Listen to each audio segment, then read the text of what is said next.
Run, party, repeat. Welcome to the East Coast Adventures Dirt and Vert Podcast, where we talk all things running, racing, and training to help you get ready for your next big adventure. Learn from our successes and our failures, and have fun at the same time. Join us right here every week with inspiring guests who share their captivating tales from the trails. And remember, nobody cares. Run faster. All right. Welcome back to the Dirt and Vert Podcast. I'm David. And I'm Matt. And we have a very familiar face with us, a previous guest back in 2024, right after she just annihilated the Backyard Ultra at Biggs, was the last female standing. I think you were second overall, right? If I remember right. For the U.S., yes. Yeah, so she, Meg is back, Meg Eckert. For anybody that hasn't listened to that podcast, please go back and listen to it, and you can learn her story. But Meg is a fantastic runner, and since we've had her on the podcast, we wanted to get her back on because she's did even more amazing stuff.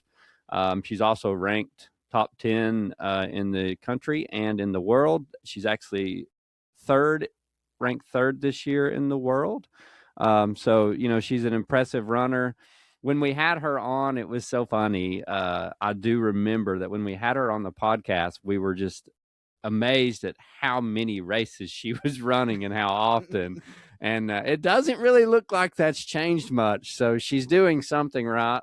And she's figured something out. But, ultimately, like, Meg is just an amazing person and a great athlete. And we're just glad to have you back on.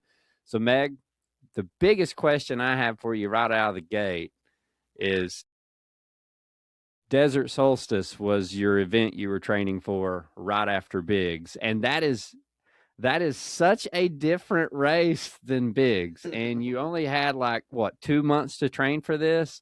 And you ended up running 153 miles at Desert Solstice. So you were third female overall. Just an amazing performance.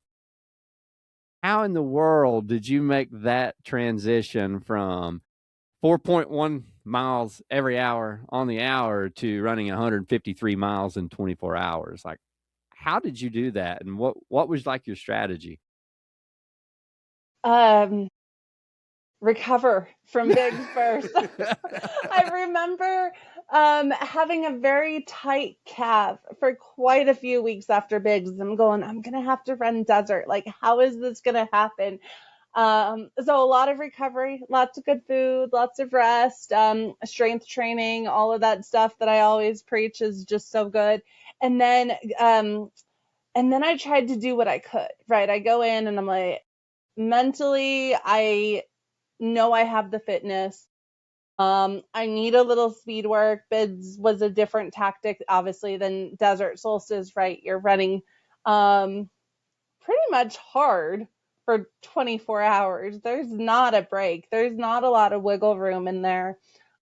And I went into Desert Solstice, and being entirely honest, I was still not 100%. The engine was probably 90-95%, but my initial plan that I had set out for Desert within 4 hours, 4 to 6 hours, somewhere in there, I said, this is not going to work. My body just can't do this today. Let's revamp this and make it so I'm not attacking it in the same way. And I think, honestly, being flexible, being able to take the feedback my body was giving me and work on the fly and say, hey, I'm not going to be able to hold this pace for this long. How can I still get the most amount of mileage with what my body is giving me today? And adapt in the middle of a race is what led to that 153 miles. Not to mention my crew is just awesome, because I see them every 400 meters and they're just handing stuff. Here you go. Take this, take that. So. Well, it's just impressive that you were able to, even, not being 100%, being able to run 153 miles. I was shocked when I left that track. I was not expecting that, honestly. I knew maybe, but I had never run a 24 before. So that was also nice, just kind of going in there blind in some ways and just seeing how that would play out. And it was really cool getting to see you and Lauren together, because we've ran with Lauren. I've ran with Lauren at No Business, and she's been on our podcast as well. Yep. And she's awesome too. She's super kind, great athlete, and to see both of you ladies come out and both like finish second and third was really awesome. And I mean, you all dominated the course too. Like, it was pretty awesome to see so many women hit 150 miles. There was like 4 or 5 women that hit 150 miles, which was just really cool. I mean, it's super impressive. So it just goes to show, like, I mean, I love the fact that, and it just happened this weekend at our race, women are starting to win these ultras like outright. Yep. And I love it. I think it's so cool. I mean, it was just in this past race this weekend, we had 2 ladies finish first and second overall. Yep. So it's kind of cool to see, just the sport and where it's going. And I'm looking at the results right now. Yeah, that's really cool. The top 5, 4 women, 1 male in the Desert Solstice, if I'm looking at that right. So that is just, that's so cool. And people watching online were seeing how close it was. They were seeing us kind of battle it out, so to speak, but on the track it didn't feel like a battle. Like, you were going for it, but every woman was like cheering for each other at the same time. So it was this really awkward, like, I want to beat you, but go you sort of feeling. So we just had like this camaraderie going on. A funny story with Lauren is she was behind me. She was in third, I was in second, with like 2 hours left to go maybe. And she just turned on the jets. I don't know where she came from or what. She got this second burst of energy. Such a strong runner. I've run with her before. She's so sweet. She's so talented. But she gets these jets going. And I'm going, okay, well, maybe I can hold her off. I had no jets left. No jets at all. And I'm like, maybe I can hold her off. So I'm thinking that I'm fine. We're down to like 30 minutes or something, 45 minutes, 30 minutes. And she passes me. And now we're on the same lap.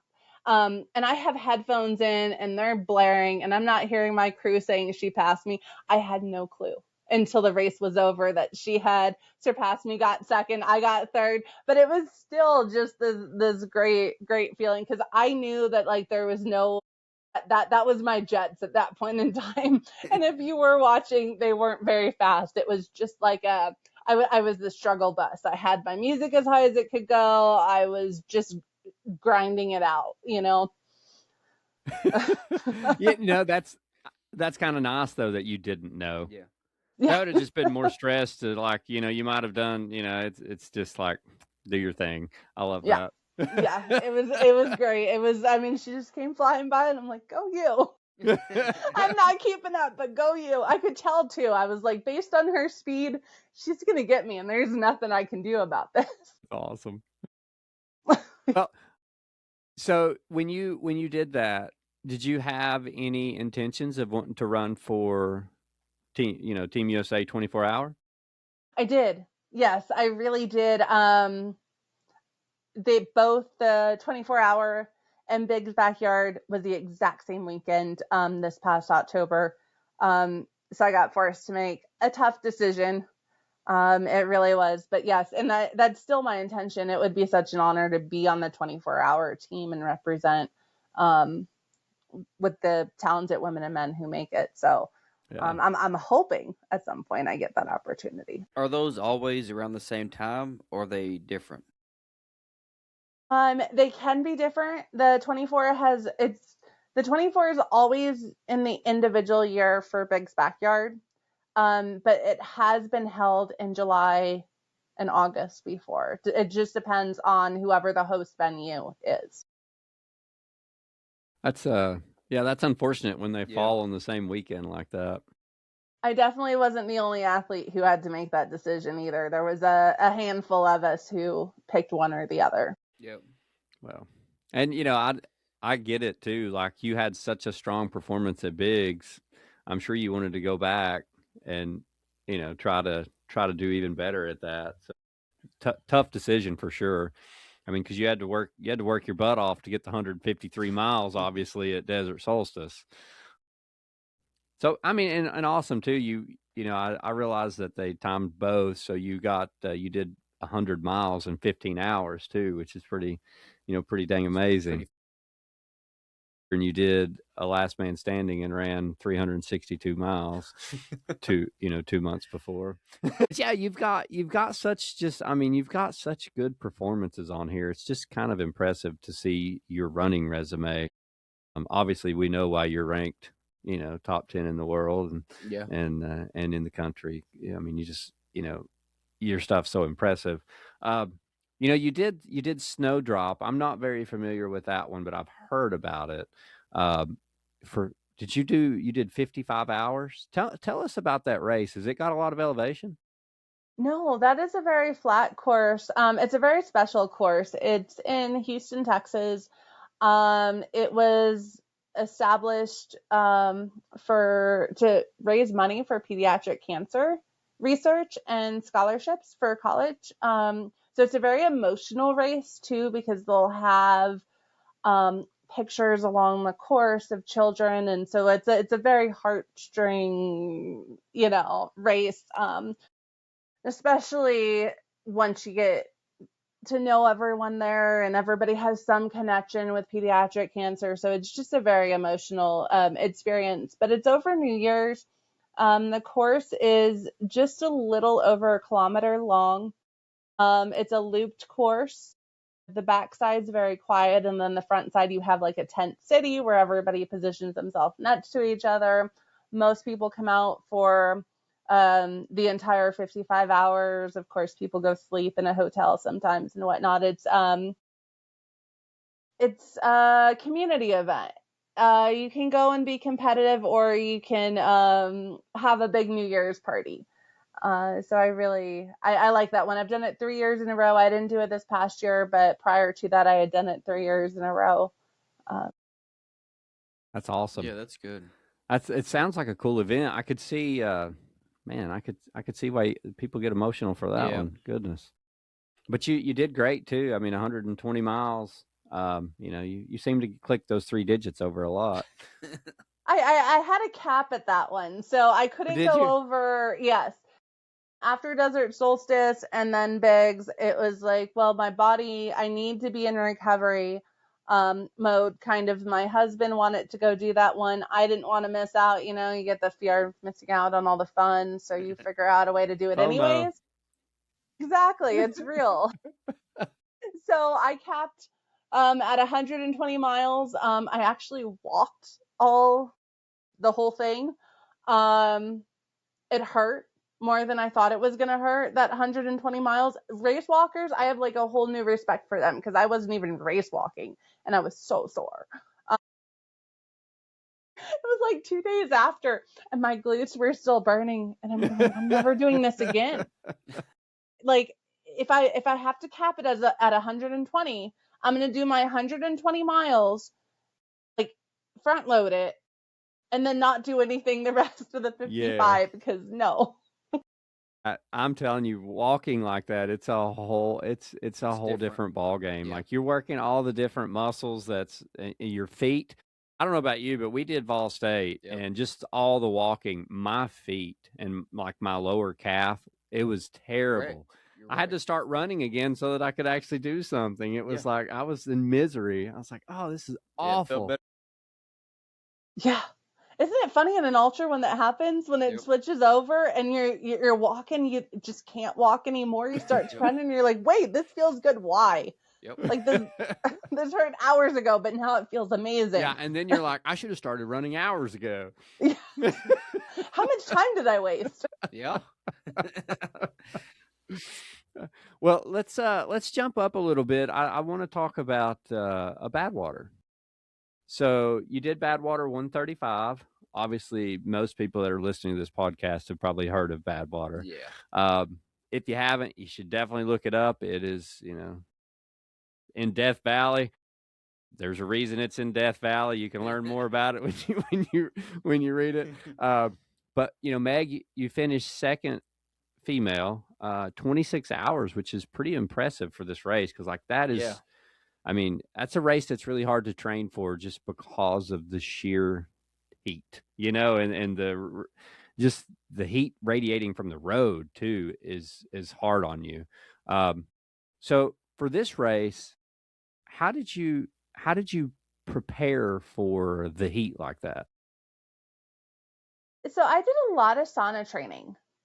And you would think most people would probably suggest a dry sauna. I actually would switch between the steam sauna and the dry sauna. I do live in a dry climate, so I do get kind of that acclimation to the dry heat. But the steam helps with climbing. So the suggestion is if you're doing a mountain race and you live at a low altitude, if you can get in the humidity, there's some correlation between the humidity and elevation and climbing and so on. So for Badwater, I kind of took that approach as in like, I can get climbing here, but what if I add in a steam sauna? So I'm doing, maybe I built over time. Of course, I didn't go and say I'm going to do this every day. I didn't say that there was a cycle to it, a technique to it. But eventually when I maxed out, I would be doing like 15 minutes in the steam sauna, followed by like 20 minutes in the dry sauna. Would be about where I would max out, but that wouldn't be a daily thing. And it would be every other day, every 3 days. And then, of course, I would do it after all my training. So I was already fatigued. So I would go run and then go straight to the sauna. Yeah, that is a key point in all of the sauna training that I've studied and read, is that always try to do it right after your workout, because you can shorten your sauna session and get the full benefit. And how long did you do that for? Like, did you do it like for weeks or months leading up to the race? I did a pretty short cycle. I did it over the course of, for sauna itself, because I spent two weeks actually driving out to Badwater too.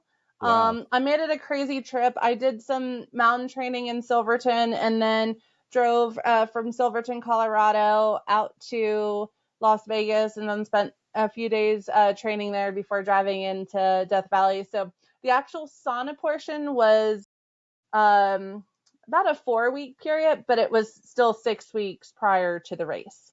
Oh, yeah, that's which awesome. is normally kind of the suggested time. The time frame for sauna training is about 6 weeks. Well, looks like it paid off.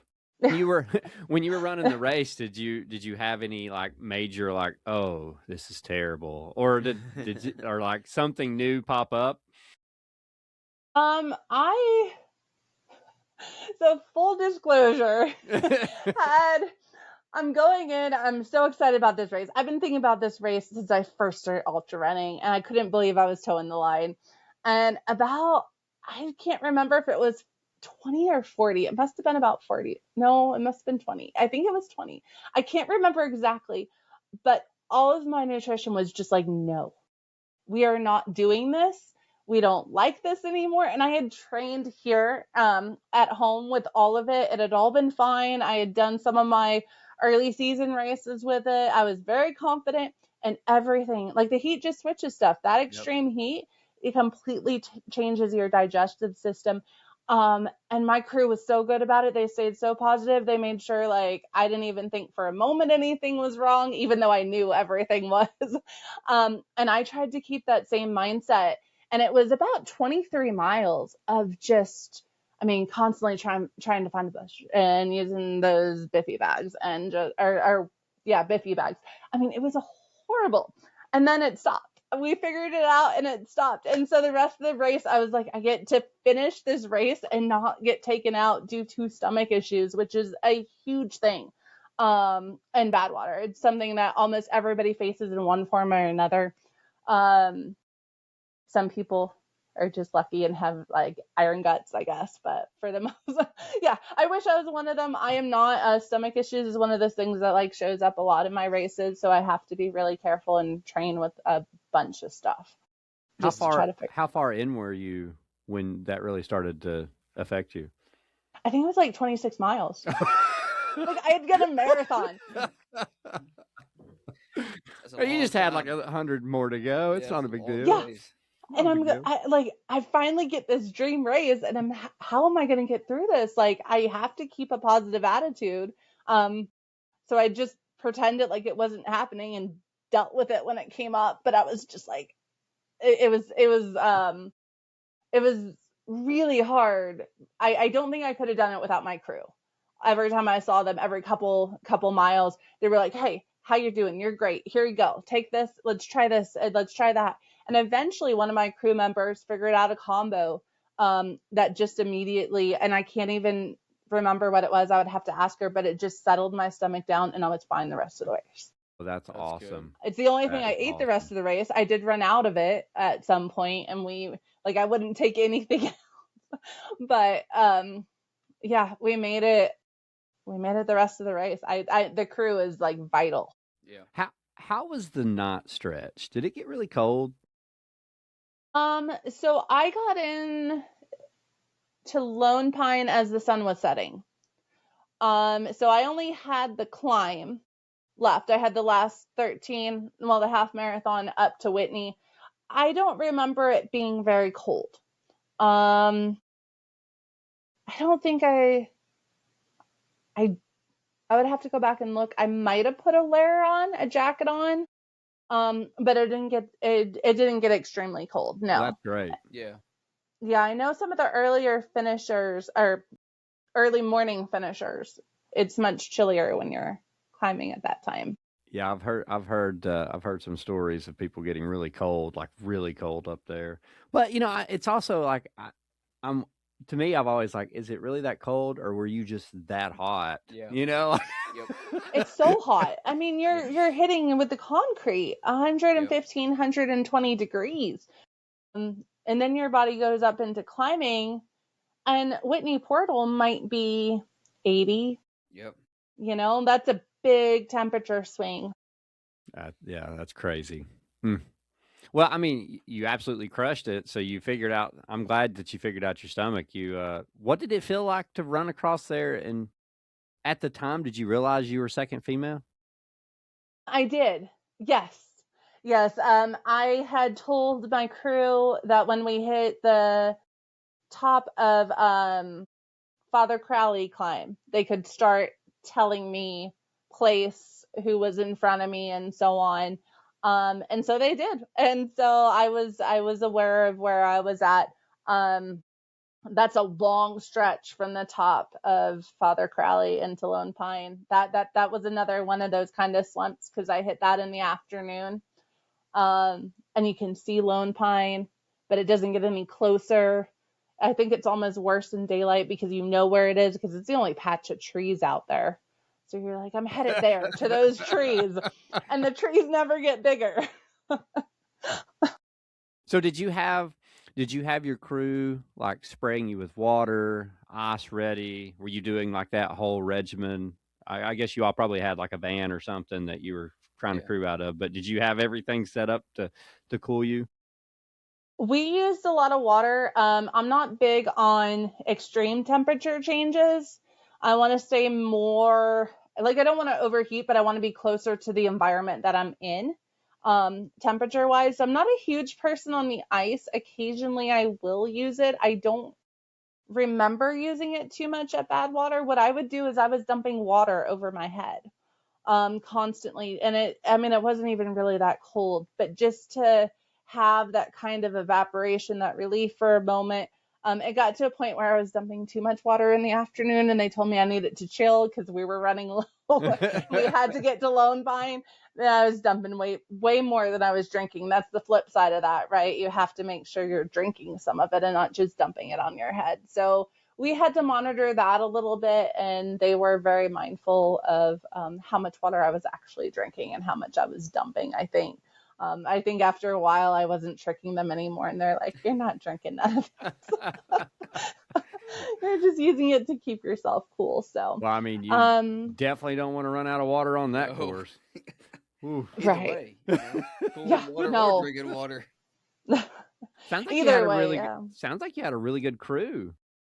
I had a great crew. So I had My husband was crew chief, and he's normally crewing me anyways, so he's really attuned to what I need. And then there was a husband and wife couple, and the husband, we had crewed 2 years back at Badwater. So we had already been, the four of us had been a team before. So that played out really well, especially when you're in a car together for that amount of time. And then my pacer is one of my really good friends here in Santa Fe. And so she came out and paced me. Gosh, she was my only pacer. And I told her, I said, just jump in whenever you want to jump in. And everybody else jumped in too, but she was like my major, like, we're climbing, this is my pacer. And so, yeah, she would jump in and jump out and then jump back in. And so we would pick up where we left off. It was a really, really good time, I think, for everyone. Well, I mean, and how cool too, a race that is, meaningful and nostalgic to you that you've always wanted to do starts off terrible. Like terrible stomach issues, like, oh no, why would this happen today? And you turn it around and you get on the podium. Like, that's got to be a cool moment that you'll never forget. And your crew helped you do that. Like, they obviously got your stomach turned around, helped you. I mean, obviously you're the one running, doing that part, but it takes a team for that race. It truly does, just because of the sheer heat and temperature and trying to get through that. So congratulations, but congratulations to your team. And how did it feel to cross that finish line? That's such a unique finish. Just even once I reached Lone Pine, I tried to make sure, I think there was one crew member who didn't want to jump in with me, but everybody else shared some of the climb with me. So we chatted. And it was funny because at that point I'm focused on the finish line, and I know they are too, but they're starting to share all of those crew stories, all of those things that, because you're kind of reminiscing. So they're sharing all the stuff that had happened in the van that I didn't get to see. And so we're climbing, I'm listening to all this. My husband did the last 5 miles, I think, of the climb with me. But then once you get almost to the top, you're like a quarter mile from the finish line, your crew gets to join you. Because it is a race where you don't do it without the other people. It's impossible to do without the other people. And they're so important in your race itself, and not only the race, but just in the experience. Because I've crewed twice. They go through everything the runner does on a different level. And so they get to join you and cross the finish line with you. And that moment in and of itself makes, to me, the entire race. When you get to cross the finish line with all those people that were invested in what you were doing and were there for you. And that's, to have people who will take time out of their own crazy lives to come run across Death Valley in 115-degree heat. Those are some special people. Absolutely. Yeah, truly. It really is. I mean, in a way, me and my fiance laugh about this all the time, but ultra running is such a selfish sport. Because you're literally asking people to come help you for like 2 days. Yep. Even if you're only running for like 12 hours, they're still going to be there for 2 days because they got to come the night before to help you the next. It's. But man, it's such a cool community because people are willing to do that. And, a lot of times it's even fellow runners, but there's a lot of people that don't run that love to crew. And I just think it's really awesome that you can, it can all kind of come together like that, and that people are willing to give up a weekend to come take care of the crazy stuff that we do. It's pretty cool. But, it's one of those too, like when you get to hear their perspective sometimes about, they get to watch you do something that they, couldn't even fathom is humanly possible. So, it's kind of cool to hear both sides of it. So, and I'm sure you probably had some crew that were just like, they were probably like cheering you on, but also like, Meg's a badass. Like, this is so cool, and like, that's the fun stuff. Right. And like being on the other side, being on the crew side too, I understand everything that they are putting in and how badass they are for, honestly, you jump in a car and you drive 2 miles and you pull off on the side of the road again, and you turn it off and you put your flashers on and you wait till you see your headlamp from your runner, and then you run across the road, hand them what they need, and then run back across to do it all again. Yep. And you do this for 135 miles, and you volunteer to help someone. I mean, that's, I don't know who's crazier, the runner or the crew, because I've been on both sides, and they're both just wild adventures. They really are. I think I honestly would run it again before crewing again. Now, I would crew anyone. I would crew anyone at Badwater. I absolutely love that race, but it is hard to crew. Yep. Yeah, and I mean that's what's crazy about it. Crewing is sometimes harder than running. You're just as sleep deprived. The difference is you can't screw up at all. Yeah. You have to think. You have to process. Yeah. You have to remember how many scoops of electrolyte goes into each bottle and what bottles are used for what and when the runner wants this. And Yeah, because you could screw up and give someone too many caffeine pills, too many gels, too many anything, and like, uh-oh, here it goes. Yeah. We just made a gut bomb. Yeah. It's awesome. Well, congratulations though. That's really cool. I mean, it is really cool. You've done some awesome things as far as like, setting running 150 plus miles at Desert Solstice. We haven't even talked about your 6 days. We'll talk about that very soon. But the Badwater one, I feel like it's special because it was probably something that you had always wanted to do.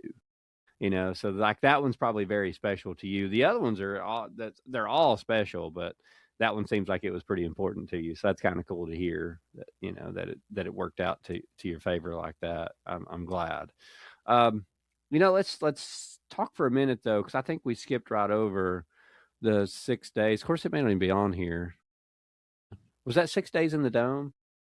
No, the one I did in April was called Sitzjour de France. Yes. Okay. Yeah. So tell us, that by far is probably like one of the best performances we'll ever see. Because I mean, that was pretty special. And I mean, you broke the record in this race. So what was your intentions going into the race? And like, did you ever think you were going to run that far? I went in with the intention to run 600 plus miles. Yeah. And I even went in with that intention at my first 6-day race, and I had no business doing it, but I did. I did go on ahead and set that goal because I did want to aim really high. I wanted something that I could possibly fail at, if that makes sense. Like I wanted to really shoot for it. Well, I mean, you did, obviously. So that's the thing I love about this sport, though. You have to have confidence. Like you have to have self-confidence, even if you don't have the ability. You have to have self-confidence or you can't do anything. Yep. And I love that about this sport because you have to have a little swagger and believe in yourself. To even make some of the ridiculous claims that we make, because you sit back and think about it later and you're like, I didn't know if I was going to do that or not, but I told myself that was my goal. Mm-hmm. And I think that's so cool.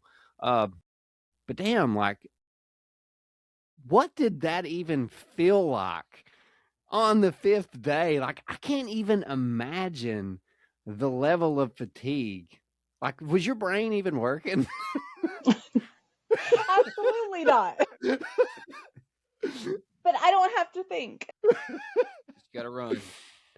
Gotta run. Did you have a big crew? I didn't know. It was just my husband crewing, and then we had a friend crewing another runner who would jump over occasionally. And then my husband would jump over and help the other runner. So we had like this little flip-flop so that the crew could get sleep. But no, it was pretty much my husband most of the time. It's insane. I bet he was. Wow. I bet he was losing his mind too. Then. Yes. He was definitely probably more exhausted than I was at the end of the race because I was getting an hour or two at a time when I did go down. and he unfortunately either couldn't sleep and would get like 30 minutes or wouldn't sleep and just decided to stay on the porch and wait for me to come back around. So My goodness. How long was this loop that you were doing? it was, oh gosh, I always get the two courses mixed up because there's two ones in Europe that I've had my eyes on for a while. And I want to say, and I should know this off the top of my head, but I think this one was about 1,200 meters. Wow. You ran that a lot. It's a lot of Yeah, a lot of loops. a lot of loops. Goodness. I can't even imagine what the fatigue would feel like. So at what point in this race did you struggle the most? What day? Day one. Day one? Really? I'm catching a theme It's here. the warm-up I'm seeing day. a theme It's here. a whole a day to warm-up. warm up. It's not a warm up like, a couple miles, just a warm up day. So day one, I was in my head. My first 6-day experience, I had had a horrible day two. I had had some sort of issue with my leg. Still don't know what it was. I'd had a horrible day two. My muscles were really sore. Day three, I thought I couldn't run. There was no way I was going to run on day three. And this was all my first 6-day experience at 6 days in the dome. So I had these horrible day two and day three. And then all of a sudden, out of nowhere, day 4, 5, and 6, especially 6, my last day at 6 days in the dome, I felt great. I was sore, I was tired, I was exhausted, everything hurt, but I was running stronger than I had the previous days, other than day one. And so it's in France, I get into day one, and the whole day one, the only thing I could think of is don't have a bad day two. Whatever you do, don't screw up day two. So day one, I was so maybe overly in tune with everything I was eating, how I was moving, when I was taking rest breaks, and so I was almost overthinking it. And I get into day two, and I start thinking, okay, well, what's my pace? How am I doing? And so day one into day two was just really, really rough because I was expecting some wall that never came. But it was not a physical challenge as much as it was a mental challenge at that point. And once I got through day two, I was like, great, I had a good day two. I think I can keep this momentum going. But I did really struggle in the first. And plus, there's another aspect of it, of no matter how many 6 days, well, I've only done 2, but no matter how many 6 days I do, I still can't fathom running 6 days. Yeah. So when I was watching Hungary, the EMU race in September, watching it online, I'm watching these people running 6 days. I'm going, these guys are idiots. Why are they doing this? And I'm like, wait, I want to do another one. Oh, but I can't imagine ever doing it again, if that makes sense. And so going out knowing in France that I have 6 days to go, I have felt this before. There is a little bit of an intimidation factor of how do I go from day 1 to day 6? How do I do this again? Mm-hmm. Goodness. I can't Because even. you know how long it is. Yeah. Yeah, and that's the thing. It's like when you sign up for something like that, like mileage isn't even what you're worried about, really. It's like I've got to be able to run for 6 days. Like there's no shortcut. There's no getting done faster. Like it's 6 days. So did you have like a strategy going in for sleeping, or were you just kind of going to wing it and when you got tired, sleep? So I'm getting a little more attuned to the strategy that I need for sleep. I think in that one, that was a huge improvement over my first day, my first 6-day event. We really kind of had that I work a little bit better in these longer blocks of sleep. Not that I need some people will go and they'll go down for 4 hours. Some people go down for 30 minutes. I'm somewhere in between. So yeah, we have a plan of if I need a good sleep, what that looks like and when it should be and how many miles or how many laps I want to be at by the time I go down to that sleep. Yeah, that's a huge improvement when you can dial it in like that, because the sleep deprivation part destroys a lot of people. Because once you get in a bad headspace, if you don't have a good crew member that can get you out, it can be a death spiral real quick. And then 6 days, obviously, you just said a minute ago, you don't have the best stomach. Mm-hmm. How did your stomach hold up for 6 days? That is one thing that's kind of nice about a 6-day event, is you do kind of have that wiggle room of like, hey, this isn't settling right. Let me take a 30-minute now, and then I'll make up that time later. I'll run it when I should have been resting or something. So there is kind of that wiggle room. My stomach for 6 days, luckily since, for the most part, it's been, I think I'm getting it ironed out. I think I'm getting, Badwater was very much of a fluke, in the sense of it's been quite a while since I've had stomach issues other than Badwater. So I think I'm starting to get those things a bit more in tune. Good. That's awesome. Well, I'm sure the heat probably didn't help you much at Badwater. I mean, when you're that That's definitely hot, what it was. it's too hard to like get your stomach to settle when you're that hot. Well, I mean, congratulations. What was your final mileage? It was 603 point something. And the previous record was right under 600, right? If I remember right. It was 570, I believe. 569. Oh wow, you crushed it. For some reason I was thinking it was 580, but okay. That's awesome. So when you, I have to ask you this then. When you got the record, did you want to stop? No.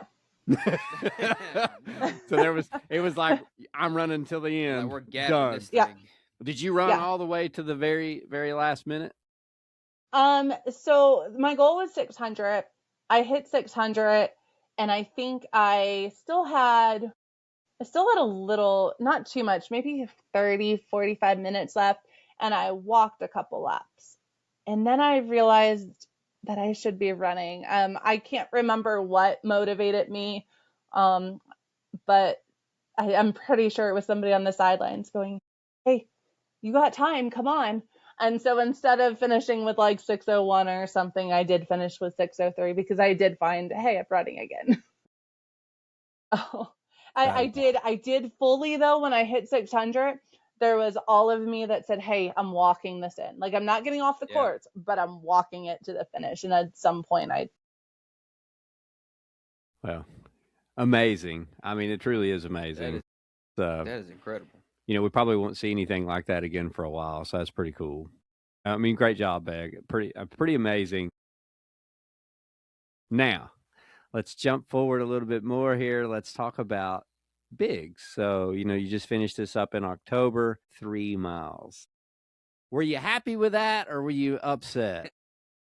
I was happy with that. I mean, you can't be disappointed with 383 miles in a backyard, right?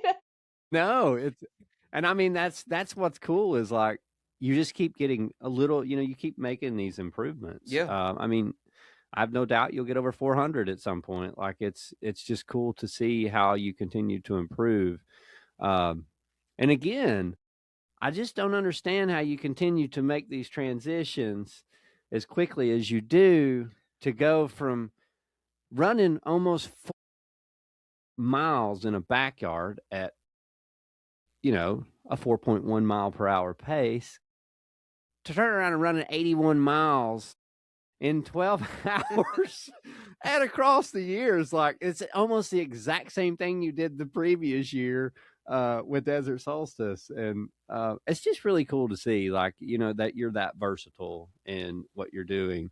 When you were at Biggs, though, I want to ask you one thing, and then we'll talk about across the years. But when you were at Biggs, what was like your biggest goal? Did you have a number, or was you just there to be there till the end? I think I had a number. I know I had a number. I didn't reach that number, but I did have a number. So there was a bit of disappointment there in not reaching that number. However, I did unlock a whole new um, area of running that I need to work on. I had never been that sleep deprived in my life, was quite delusional. And so it's like, hey, how do I work on this? How do I work on coming in, getting sleep, getting back out so I can go further? So being at Biggs was an incredible experience because they are the best backyarders in the world. And so you're seeing different athletes approach this same problem in a variety of ways. Like everybody had their own strategy. And so I got a lot just from watching the other athletes and how they attack things. Got a lot of ideas to apply to future backyards. Yeah, right. We learn from watching. I mean, in any race. true.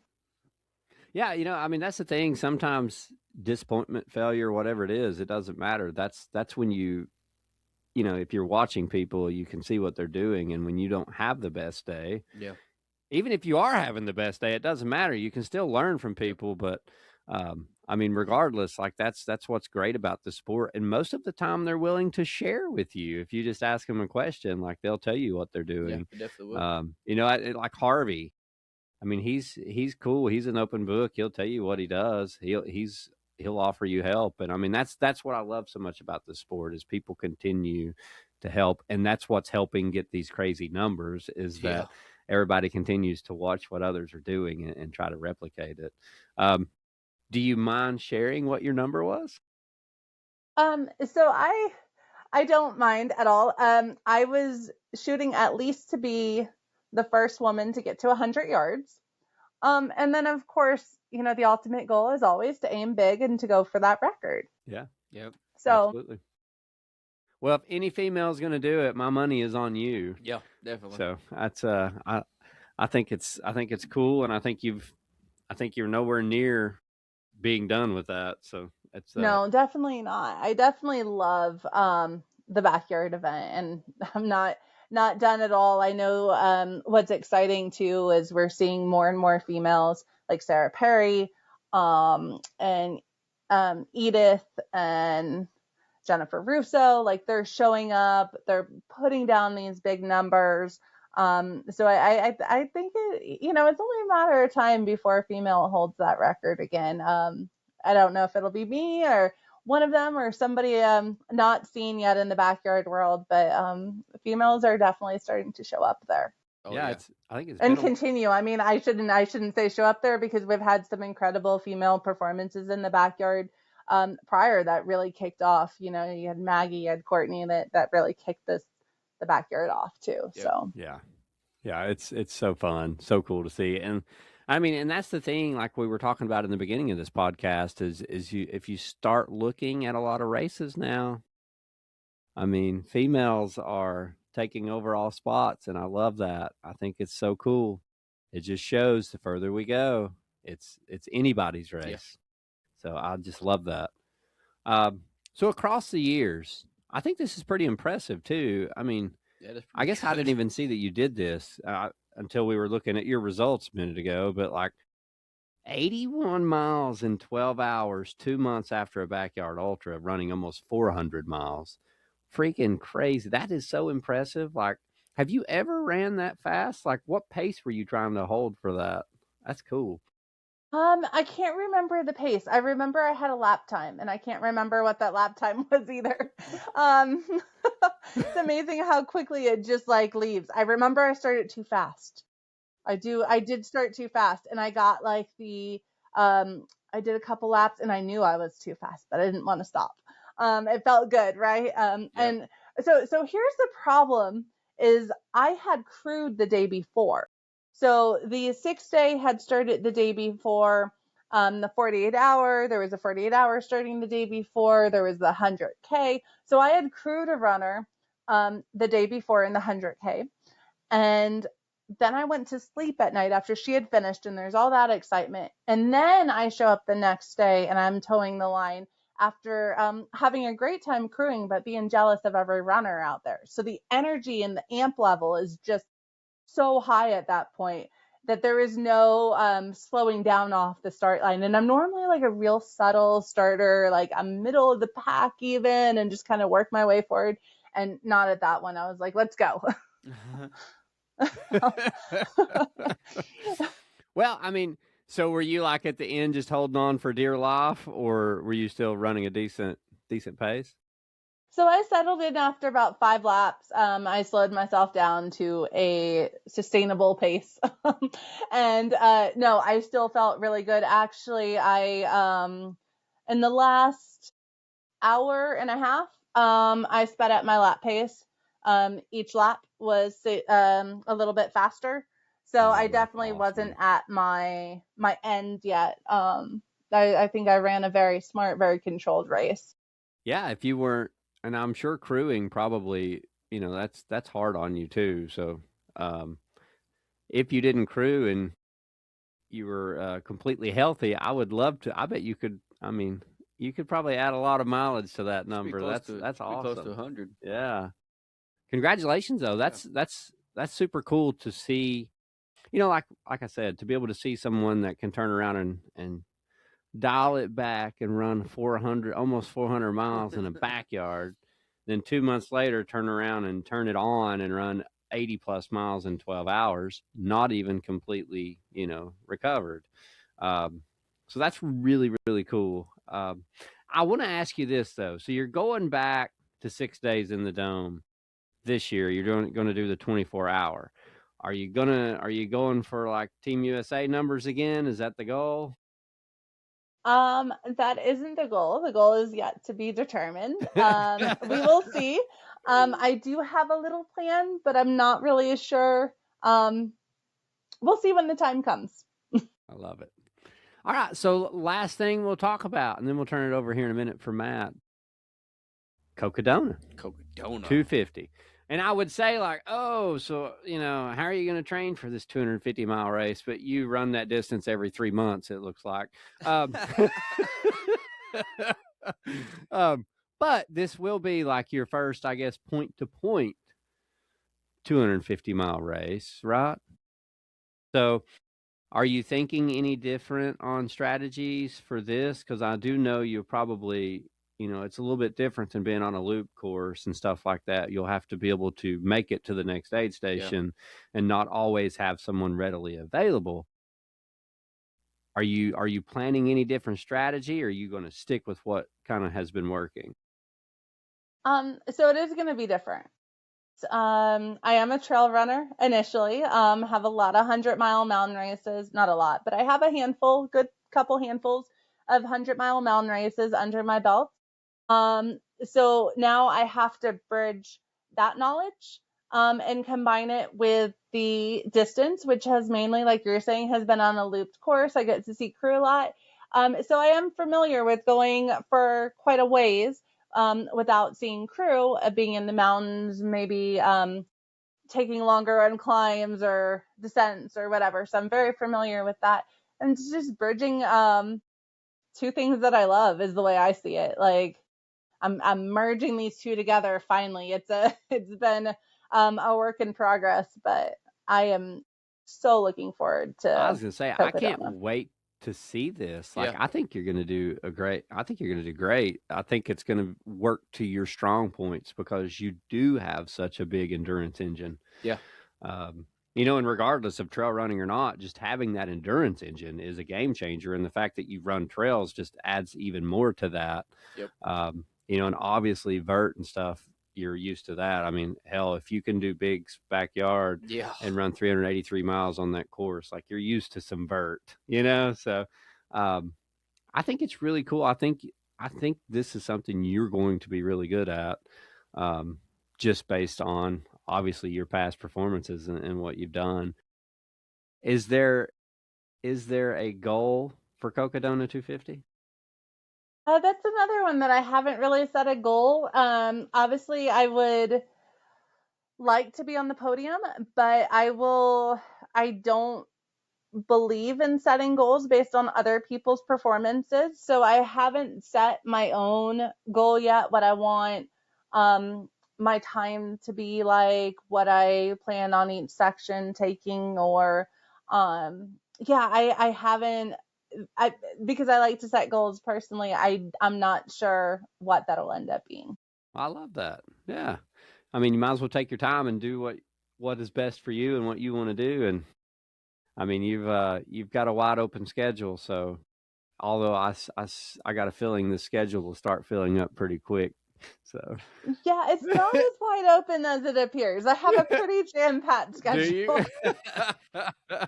Just not on. So we just don't see them all. Yeah. Oh, I can't wait. And it's not that I'm hiding it. It's that, like, in March, I'm going to New Zealand to do a 100-miler, Northburn 100 as a hard rock qualifier out there. So it's not like I'm hiding it. It's just not an ultra sign-up race or something. So it doesn't show on that list. So I'm an open book for sharing. I'm not keeping secrets here. I love it. So let me ask you this, and then we'll turn it over to Matt. But, I'm just curious because we did have you on here, late 2024 after you'd ran bigs back then. And, just had an amazing performance in that event. And you shared your why back then. And I'm just curious. I want to ask the question again because whys change as we change, as we grow older, as we grow wiser, as we learn, why we got into running changes to why, as we find a love for running. So I'm just curious, why do you run, Meg?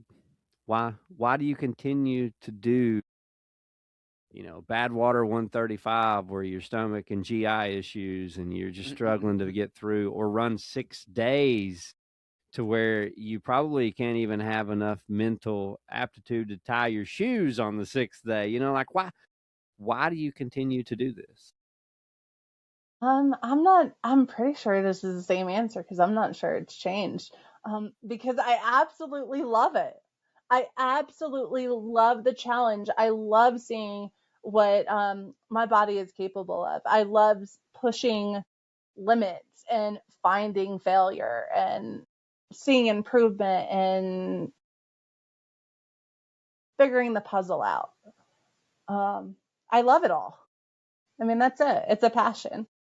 That's awesome. I mean, I do think that was probably the exact same answer you gave if I remember correctly. I'll have to go back and put them side by side and listen. But I love that. No, that's awesome. And, that's kind of special to kind of have that same why and to just truly love what you're doing and enjoying it.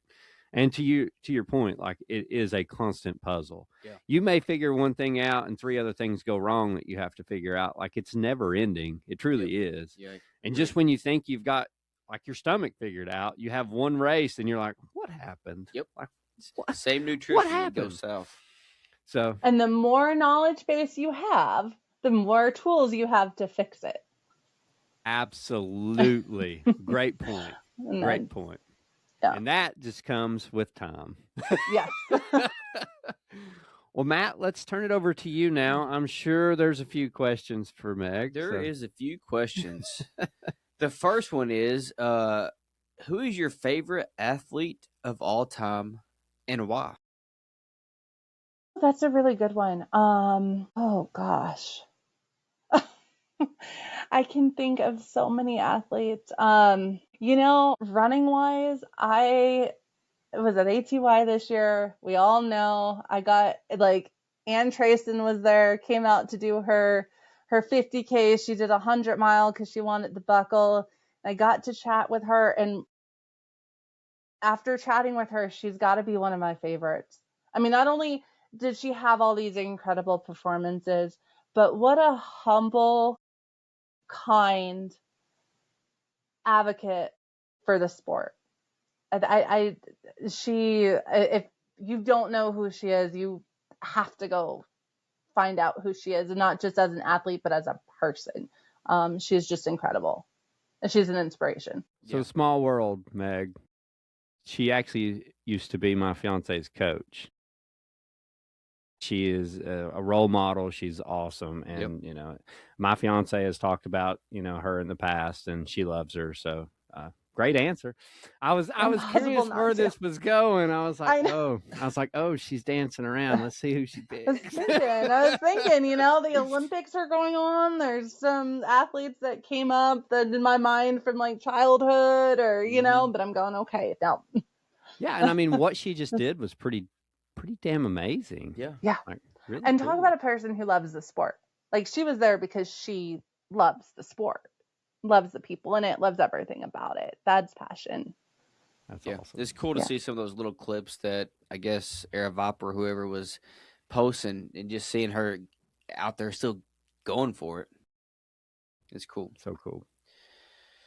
All right, the next one is, during your backyards or your loop races, do you prefer a cot or a zero gravity chair to take a nap in? So depending on the distance of the race, if it's a 12-hour or something, I'm not going to sit. 12-hour, 24, not going to sit at all. When we get into backyards, a zero gravity chair for sure. They're much easier to get out of, much quicker to get out of, they kind of propel you forward. But once you get into something like a 6-day, 6 days in France, we had beds with mattresses. Man. I would prefer that. Jeez. Wow. Yeah, that does sound a lot better. Yeah, that sounds pretty good. Can we do that for a backyard? Right. Best 4-minute nap cots ever. can be tough. Yeah, they can. Yeah, zero gravities are great for like backyards. You get your feet last man up. standing because you don't. They are nice. Yeah. All right. When did running transform from a hobby to an obsession? Obsession. Interesting word. Yeah, I know. I was just wondering. I was like, Good man, word choice. someone's like, oh, she's obsessed. I mean, she does run a lot of miles. I do. They might be onto something there.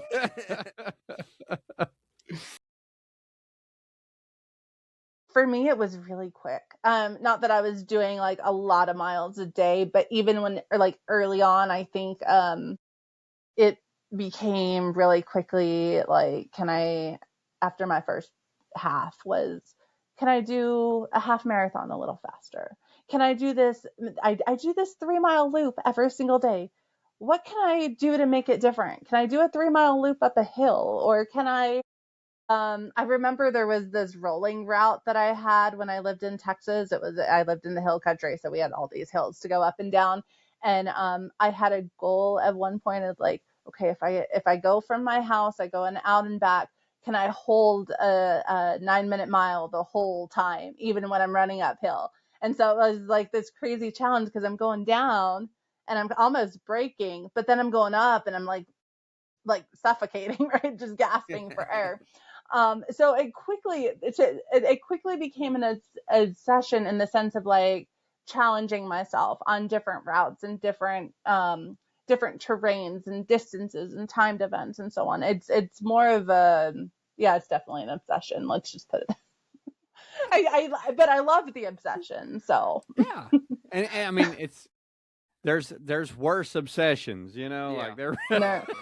Yes, I'll take this one. Yeah. All right, the next one is, out of all the races that you've got planned for this year, what do you consider your biggest race? Cocodona is huge. Cocodona is one of those races. The timing of it, where it's at, what it's about. I never thought I would be able to do it just because of the timing. So Cocodona for me is a very special race to have on the calendar. So this spring it's definitely going to be that. Dona. All right. What is one race this year that you want to do that you haven't told anybody? What I want to do? I don't know yet. I don't have. Well, I guess we were talking, for all of them. we were talking before there, and I'm not sure if I'm going to sign up, but there's this really interesting race in Austria that is a 240-kilometer point-to-point partial trail, partial road. It's the end of July, so I'm kind of playing around with like maybe going, maybe not, but that's the one that I guess I haven't signed up for that I'm thinking That about. sounds kind of cool. That sounds That new. sounds awesome. And the last question, how many miles do you get on a pair of shoes before you get rid of them? I've been able to get up to 800 miles on my R1s, and they actually were still in pretty good condition. I probably could have got another 100 or so out of them, honestly. And then my trail shoes, I have yet to wear the T1s or the H1s out. And I've run a lot, so they have quite a few miles on them themselves. So they're at least up to 500, both of them already. Wow. And you're looking at, 500 to 1,000 on those mountain to coast shoes. That's awesome. That's good. That's awesome. Yeah.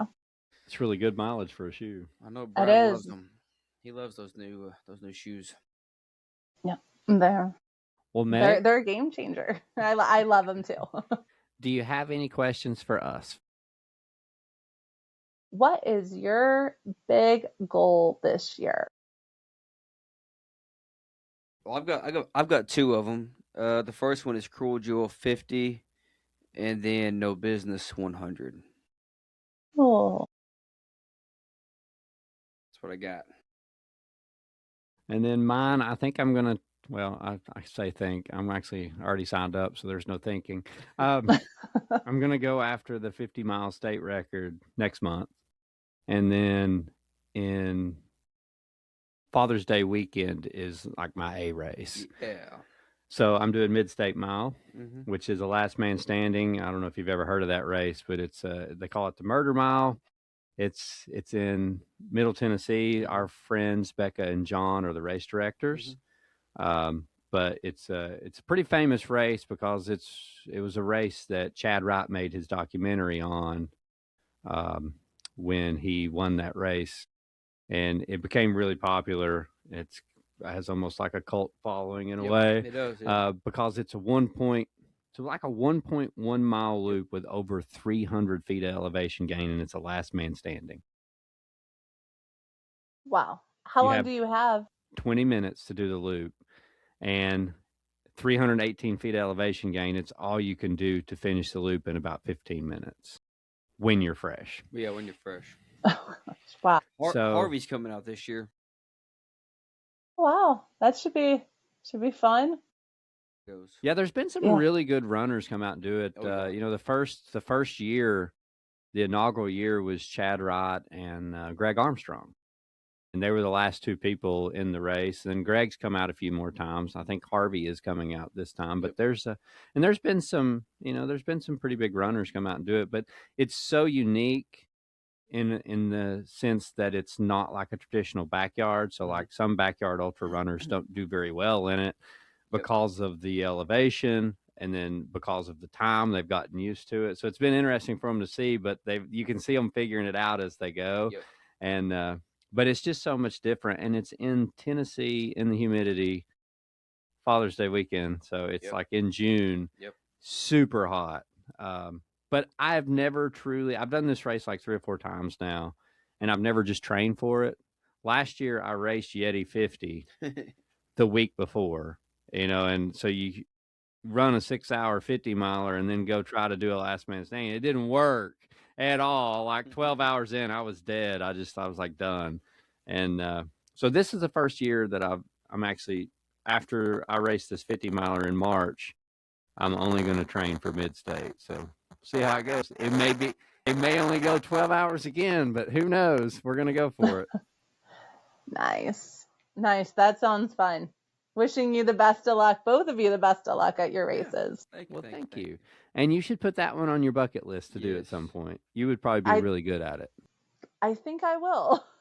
And they live stream the whole race. It's super fun to watch. Like and they do a really good job with live stream. They actually, since it's a 1 mile loop, they put cameras all the way around the course. So fun. But nice. Meg, thank you so much for taking the time to join us. We just love having you on here and following your races, because not only you're a great athlete, but, you know, I can say this about you and Lauren, you know, because you've obviously ran together, but like you two ladies, not only are you super talented, but you are just super kind. And that goes so far in this sport. And, you know, we think the world of you ladies, and we followed you even before we had you on the podcast. So, you know, we think you all are awesome. And thank you so much for taking the time to be on here. And I'm sure we'll have you on here again after you do some more crazy stuff and set some more records. But, you know, good luck at Cocodona.